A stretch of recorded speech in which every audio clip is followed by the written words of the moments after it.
I've met a couple of people who were independent, very independent filmmakers. I met this guy Thomas and had a little affair with him, and he was part of the London Filmmakers Co-op, and he was making Super 8 films. And I thought, wow, I never met anyone who made films. In those days, people didn't have phones with cameras in. Cameras were like television and huge and expensive, and as far as I was concerned anyway. So I'd never even thought about making films, but I had got an urge, I think. I'd seen programs when I was a teenager on television about young filmmakers, and I'd sort of been interested, but never thought I had the confidence to do anything about it. So when I met Thomas and then his ex-boyfriend Bruno, they were both doing stuff at the London Filmmakers Co-op with Super 8, and I thought, wow, they're filmmakers.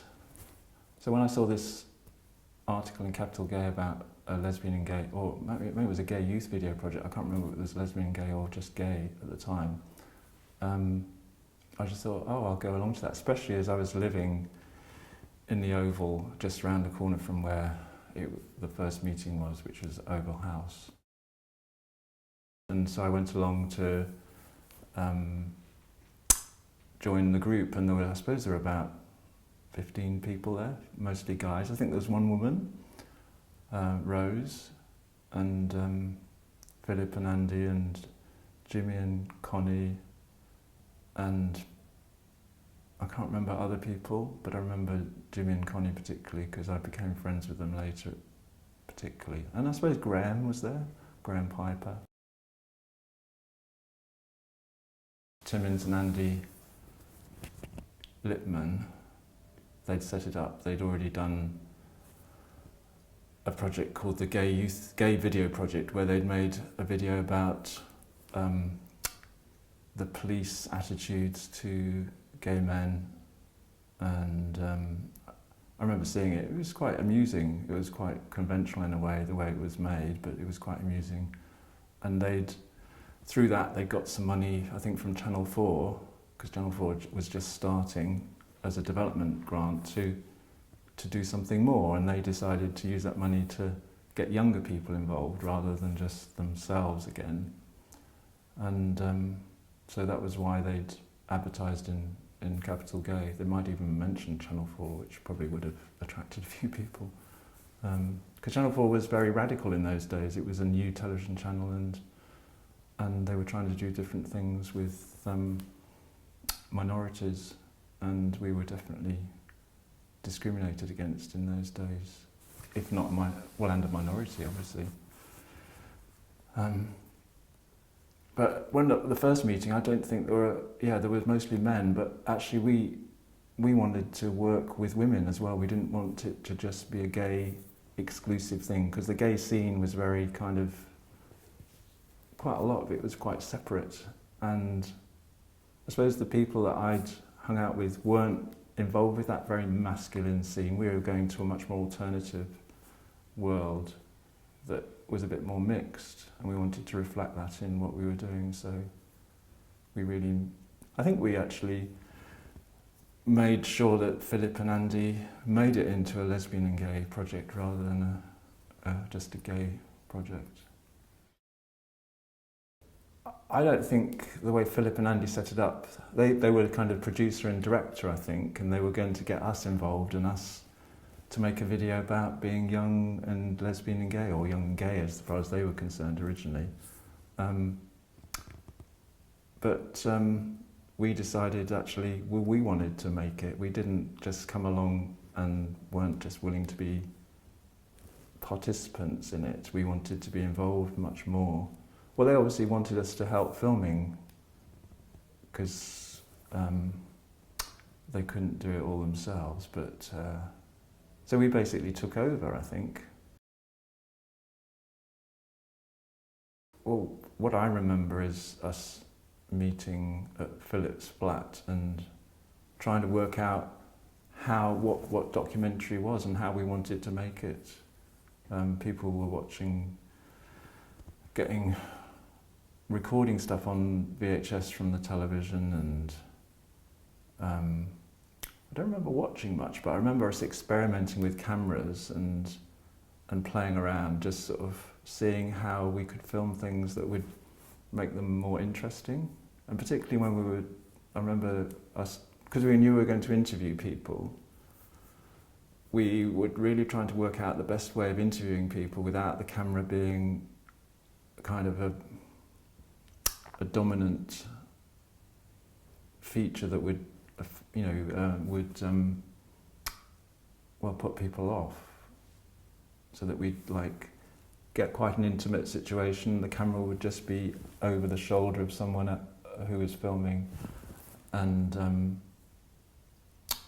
so that it would look like almost looking at the camera, but it wasn't. It was just off. I mean, that was fairly conventional for, I suppose, for documentary filmmaking. But what the other thing was we were wanting to do was not have any narrator. We looked at various, lesbian videos about television programs about gay men or lesbians, and a lot of them had a rather impersonal narrator. And we quite early on decided we didn't want to do that. And like Isaac says in the video, we wanted to show how we do things. We didn't want to hide the artifice. We didn't want to. We wanted to show that it was a construction, but in the same process, we actually made a construction that was artificial. We ended up, after we were filming in Fidditt's Fat, they found a studio we could use, Ronald Grant's building we could go to, and we cleared out all his cinema museum archive stuff and created this white studio space where we met. But it was a bit of a set. It wasn't just where we met. We made it into a set, and we chose a smaller number of us than the 25 or more people that were involved to be filmed more particularly and represent who we were as the filmmakers, marginalised and without a voice in the media world. It's such a different world today. We were interviewing each other, but initially I wasn't part of that group. I was just one of the people doing filming, because I actually had a full-time job, unlike a lot of people who were on the dole, on the dole I suppose would be the alternative. And so I was spending all my spare time going off, coming to the project, so I wasn't there during the day a lot, but except at weekends, I suppose. Sometimes I would take days off work and be involved with it. So initially I wasn't part of the set group, but Toby got hepatitis, I think, and therefore they wanted to find someone else, and they chose me.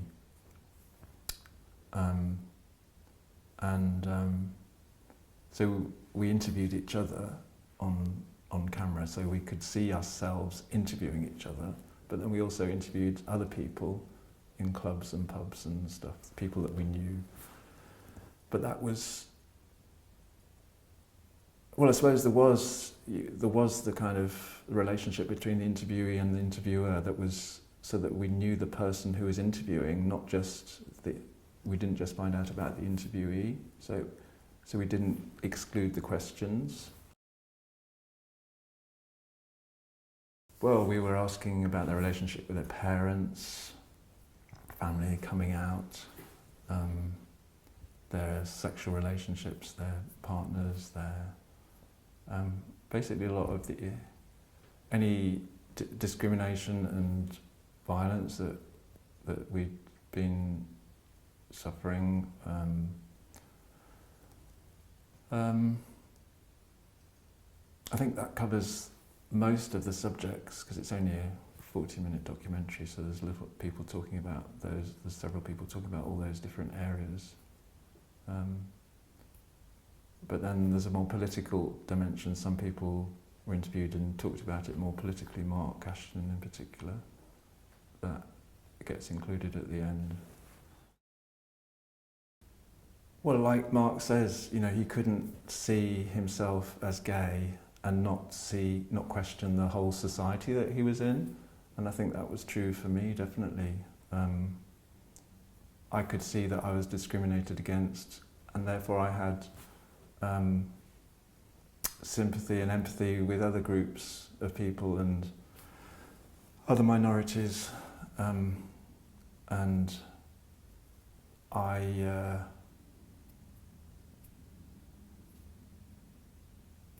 I'd been involved. I saw myself as a socialist. I don't know whether I was really, but I saw myself as a socialist and had been involved in demonstrations and went on gay pride marches, but when they were political demonstrations rather than Mardi Gras, as they've become. Because I'd been at university and got involved with student politics a little bit and been on CND marches, pro-choice marches, and had a feminist kind of education, and as well as a socialist one. And I think quite a number of the people in the group were quite radical and wanted to change the world. I mean, I suppose what I really do remember is being in Philip Spatten doing these little workshops. Sort of, we kind of created a bit of a curriculum of filmmaking for ourselves, you know, and studying what other people had done, but also experimenting with how you could use a camera and look at the possible effects of how a camera has on a situation. And I just remember finding that very exciting and inspiring, really, because it was a period of creativity and friendship building as well. You know, we all became really good friends for the whole year. It was an intense time. It's a bit like doing a university degree. When it was edited, I wasn't involved directly with a lot of the editing because I was at work during the day, but I remember coming in the evenings and talking about it. And because some of the filming we'd done was actually pretty rubbish in terms of wobbly camera and things not looking that good, and we were in this edit suite that had a freeze frame store, which was like the height of video effects at the time. People started experimenting with using stills of interviews rather than having wobbly, you know, judgery zooms in or whatever. And that really worked because it meant that you actually became much more aware of what people was. I think people become much aware of people were saying when they didn't have the distraction of a moving image, and it became quite a feature of the way it was edited. And it also meant that people could edit the sound just how they wanted it, rather than what actually people said. So it was incredibly manipulative, but in a way that was telling the truth. We didn't want to kind of we didn't want to kind of put people in a bad light. The way we were editing it was actually to make people sound better rather than take things out of context and put words into the mouth that wasn't what they said. Though having said that, my interview sort of implies I'd said something that I didn't because of the way it's been edited, which kind of was fine, but it wasn't how I said it. And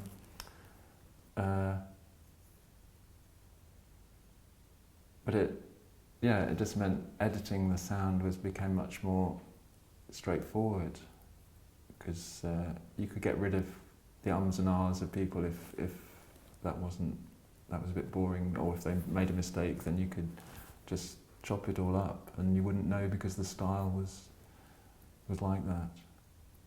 I mean, then there's, yeah, all those bits of TV that people recorded. I wasn't so much involved with that. That was all edited in as comments. I mean, I suppose the way it was structured was something that I found really interesting, was that we decided that, because we went out filming in different, well, the men went out filming and did interviews, which we end up not using, but the women went out and did interviews in Ridley Road Market, and we used those interviews as the kind of the straight world, interviewing people in the market about what they thought of lesbians and gay men, and what were lesbians, and what were homosexuals, blah blah blah, and did they know anyone? And so as a device, we wanted to separate that out from the world that we lived in. So we filmed a monitor showing those edits, and then we had our space, our white space, where we talked to each other, and then we had our friend space, which was unmediated. It was just in bars and clubs and people's flats or wherever else, and that was just normal. But we created this white space so that we knew that was us, and we would sometimes be interacting in that space and talking about the editing or talking about the filming of stuff. But that, even though that was a bit of a device, it did sort of convey a truth about the process. It was shown in a youth slot at midnight on 2 consecutive Fridays or something, and at the time I felt like, oh God, how annoying that it's not being shown properly, where people can see it. But actually I discovered years later it had a really positive effect, because I met 2 young men who were about 14 when it was shown in 1986, subsequently, because they recognised me from it. And they'd watched it and recorded it at midnight without their family knowing, because if it had been shown at 8 o'clock or 10 o'clock, they were able to sneak down, put the video recorder on, record it on their family's video recorder, and then watch it at various other times later on. And these 2 guys actually had kind of watched it hundreds of times probably, and they felt like they knew us. And one of them actually I met through the college I went to when he joined the college after I'd left, and I was teaching him how to use a video camera, and he came up to me and said, "Oh, Geoff Cole," and I was like, "Oh, how do you know my name?" But I just assumed he'd seen it on the wall or something. And but then something really weird happened, in that tragic, a friend of his committed suicide, or no, it wasn't as bad as that. His friend died in a fire, his best friend from back home, and because he felt like he knew me, because he'd seen me on the video, and because he'd heard me listening to people, because you often see the back of my head in the shots, he felt he was able to talk to me, and so he talked to me about the fact that he'd lost his friend, and we became friends. So that was a kind of really bizarre kind of consequence of making this video, and then it being shown on television.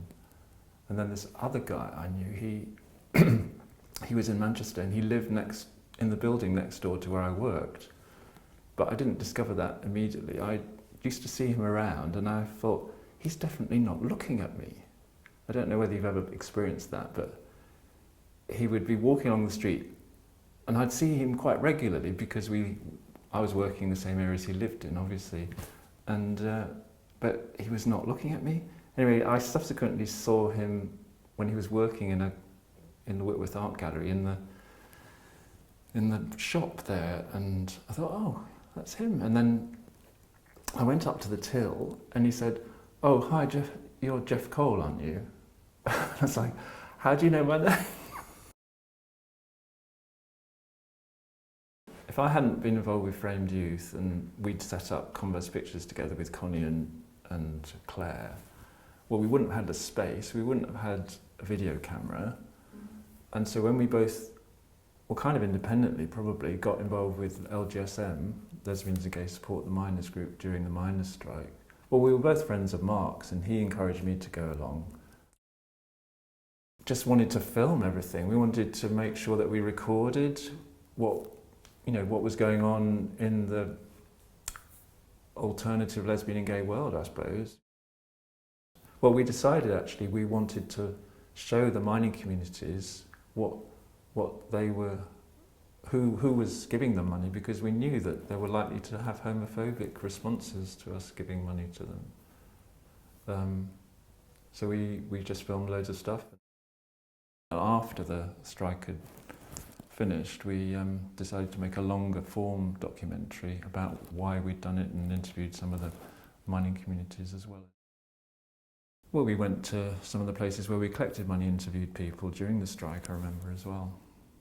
So through that, and through me putting it online, this All Out Dancing into Lives video, which we finished in '86, the writer of Pride was able to realise that this story that he'd heard about lesbians and gay men supporting miners, which he thought was completely, couldn't happen, was actually true, and got in contact with people. So we never know what the consequences of, things happen, in framed youth. We just think of it, I kind of think of it as a period in my life that was really, really formative, but it may well have influenced other people in ways that we've got no idea. Yeah.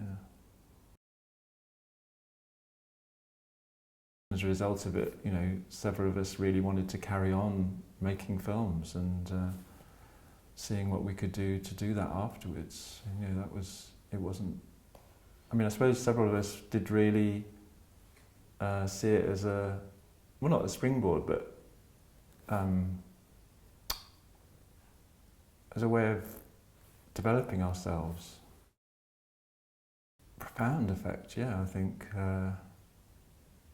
I'd done a degree in electronics, which I thought was a bit more interesting than it turned out to be. And then I tried to work as a research engineer, but I was pretty rubbish at it, to be honest, because I wasn't really that scientific in lots of ways. And being involved with Framed Youth encouraged me to explore my creative side in a way that I hadn't done before. And then we set up Converse Pictures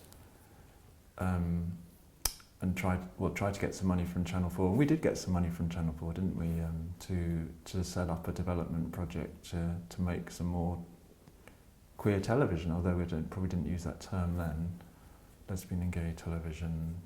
We had quite an exciting idea, but they didn't end up going with it. But I guess because I'd been involved with that, I got involved with that alternative Channel 4 and filmmaker world.